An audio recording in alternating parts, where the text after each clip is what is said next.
자, 오늘 함께 나눌 이야기는요, 아마 우리 모두가 한 번쯤은 생각해 봤을 법한 주제입니다.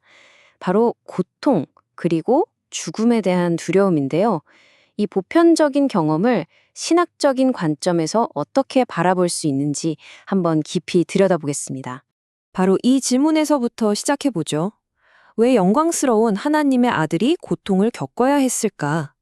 사실 생각해보면 좀 이상하잖아요? 영광과 고통, 이 두 단어는 서로 정반대의 느낌을 주니까요. 이게 바로 오늘 우리가 파헤쳐볼 핵심적인 역설, 즉 패러독스입니다. 네, 바로 영광과 고통의 역설. 당시 1세기 사람들에게 하나님의 아들이라는 말은요, 그냥 단순한 칭호가 아니었어요. 뭐랄까, 막강한 힘을 가진 황제나 왕 같은 그런 영광스러운 통치자를 떠올리게 하는 단어였죠. 그런데 그런 존재가 고통을 겪는다? 이건 마치 뭐랄까요, 태양이 차갑다고 말하는 것처럼 상상하기 힘든 정말 어울리지 않는 조합이었던 겁니다. 그런데 이 자료에서는 고통을 아주 인상적인 비유로 설명합니다. 바로 바다의 밀물과 썰물 같다는 거죠. 생각해보세요. 밀물과 썰물은 우리가 원하든 원하지 않든 계속해서 밀려왔다 사라지잖아요. 고통도 그렇다는 겁니다. 어쩌다 겪는 불운한 사고가 아니라 그냥 우리 삶에 내재된 피할 수 없는 일부라는 거죠. 아주 근본적인 관점의 전환이에요. 죽음에 대한 보편적 두려움. 자, 이렇게 고통이 삶의 일부라면 그 끝에는 뭐가 있을까요? 바로 죽음이죠. 이 피할 수 없는 고통의 흐름은 결국 우리를 인간이 가진 가장 근본적인 문제, 그러니까 나는 언젠가 죽는다는 그 사실에 대한 깊고 어두운 두려움과 마주하게 만듭니다. 여기서 정말 중요한 포인트가 나옵니다. 죽음에 대한 두려움 때문에 사람들이 더 나은 삶, 더 의미 있는 삶을 살지 못하게 된다는 거예요. 그러니까 이 두려움은 그냥 마음속에만 있는 감정이 아니라는 거죠. 이건 마치 보이지 않는 족쇄 같아요. 우리의 발목을 꽉 잡고 우리가 더 용기 있고 더 선한 삶을 향해 나아가지 못하도록 계속해서 우리를 주저앉히는 강력한 힘이라는 겁니다. 사실 이 문제는 아주 오래된 고민거리였습니다.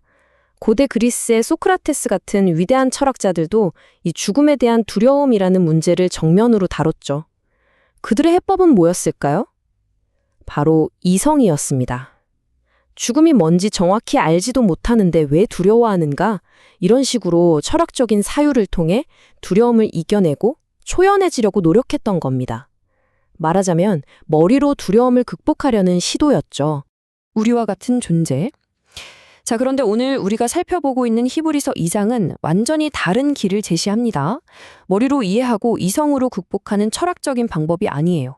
그 대신 공유된 경험이라는 훨씬 더 근본적이고 직접적인 해결책을 이야기합니다. 그 신학적인 해결책이란 바로 이것입니다. 저 높은 곳에 있는 영광스러운 존재가 두려워하지 말라고 그냥 말씀만 하신 게 아니라는 거죠. 그게 아니라 그 죽음의 문제를 직접 해결하기 위해 우리와 똑같은 온전한 인간이 되기를 스스로 선택했다는 겁니다. 이게 정말 핵심적인 차이점이죠. 그럼 어떻게 우리처럼 되셨을까요?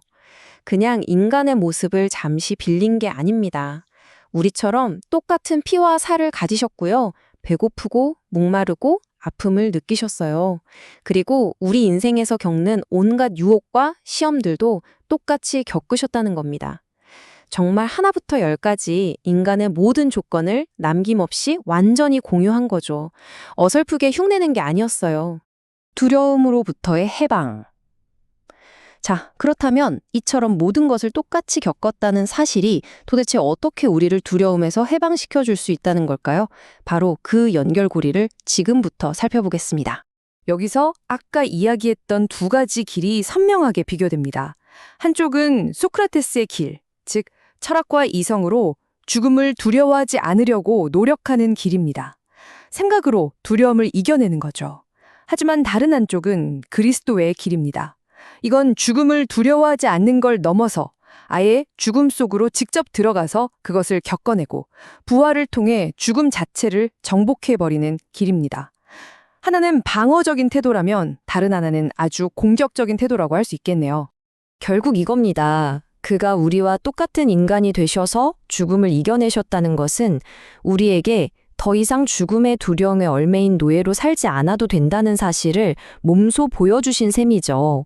그분이 우리와 똑같은 조건에서 그 길을 먼저 가셨기 때문에 그 승리가 이제 우리에게도 열린 길이 되었다는 겁니다. 마치 누군가 험한 길을 먼저 개척해서 우리도 따라갈 수 있게 된 것처럼요. 죽음을 넘어선 삶. 네, 바로 이 지점에서 이 모든 이야기가 궁극적으로 향하는 목적지가 드러납니다. 그건 바로 두려움이 더 이상 우리 삶의 주인이 아닌 완전히 새로운 차원의 삶이 가능하다는 희망입니다. 그렇다면 그 해방된 삶은 어떤 모습일까요? 첫째, 우리는 더 이상 혼자가 아닙니다. 잊혀진 존재가 아니라 형제자매라는 관계로 묶이죠. 둘째, 아까 말했던 죽음의 두려움의 메인 노예 신세에서 벗어날 수 있게 됩니다.